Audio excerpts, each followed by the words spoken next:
Quand les situations te disent d'abandonner, quand tu as l'impression que les promesses de Dieu tardent, quand l'ennemi veut mettre en toi le doute, quand tes regards se tournent vers les problèmes et que tu prends peur, rappelle-toi dans ces moments ce que Dieu t'a dit et persévère. Lorsqu'Abraham voyait son corps vieillissant, lorsqu'il voyait l'âge de Sarah, ou en entendant peut-être ce que les gens disaient, il a décidé de se rappeler des promesses de Dieu et il a espéré au-delà de toute espérance. Et par la suite, il a vu la parole de Dieu s'accomplir. Il n'a pas décidé d'abandonner, il a décidé d'avancer par la foi. Qu'importe ce que tu vois ou entends, avance par la foi. Qu'importe même le temps, Dieu accomplit toujours ce qu'il promet. Tu dois persévérer. C'est ceux qui persévèrent jusqu'au bout, malgré le désert, qui voient Canaan, la promesse de Dieu. C'est ceux-là qui prennent possession des promesses de Dieu.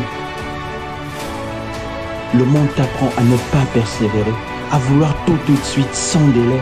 Mais tu ne vis plus à la façon du monde. La parole de Dieu t'enseigne la persévérance. C'est ce que Dieu aime et c'est par la persévérance que tu auras la victoire dans l'épreuve. Quand c'est difficile, rappelle-toi qui est Dieu. Lui qui t'a fait la promesse. Il est le Dieu capable, le Dieu de l'impossible, le Dieu qui guérit, le Dieu qui restaure, le Dieu qui ferait un chemin. Il ne t'a pas oublié. Tous ceux qui ont persévéré ont eu la victoire. Abraham, Josué, Job. Et si toi aussi décides de persévérer, tu auras la victoire. Alors persévère. Ne marche pas par la vue, mais avance et vis par la foi. Et tu verras la gloire de Dieu. Lui qui a fait la promesse, c'est aussi lui qui le fera, car il est capable. Ça paraît peut-être fou de croire en ce que tu ne vois pas, ni même en ce que tu ne peux pas toucher. Mais accepte cette folie, accepte cette folie. La folie de Dieu est même encore plus sage que la sagesse des hommes. Dieu ne ment pas, sa parole est vérité. On prenait David pour un fou quand il avançait pour sa gloire, mais c'est lui qui a vaincu.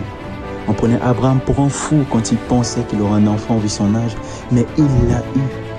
On prenait les Josué pour des fous, mais c'est eux qui ont pris possession de Canaan. Alors même si on te prend pour un fou, même si on te prend pour un fanatiste, accepte cette folie car c'est toi qui verras la gloire de Dieu. Est-ce que ceux qui arrivent, c'est parce qu'ils sont des super-héros? Non, c'est parce qu'ils se confient en Dieu. Il y a des moments où ces héros de la foi sont passés par des moments de doute, par des moments de faiblesse. Mais qu'est-ce qui les a fait tenir bon? C'est de se confier en l'Éternel. Comme David pouvait le dire, mon âme, confie-toi en l'Éternel. Quand tu passes par des moments difficiles, quand c'est difficile de persévérer, quand c'est difficile de faire ce que Dieu te demande, demande son aide, prends appui sur lui, confie-toi en lui. Il est la force de son peuple, non pas par notre force, mais par sa puissance. Alors si Dieu te demande de persévérer et que tu vois que c'est difficile, demande son aide. Que d'abandonner, demande-lui de t'encourager, de te donner la force de le faire. Et tu vas y arriver comme eux. Et ton histoire pourra changer des vies. Et ton histoire pourra encourager de millions de personnes aussi. Mais persévère, persévère, va jusqu'au bout.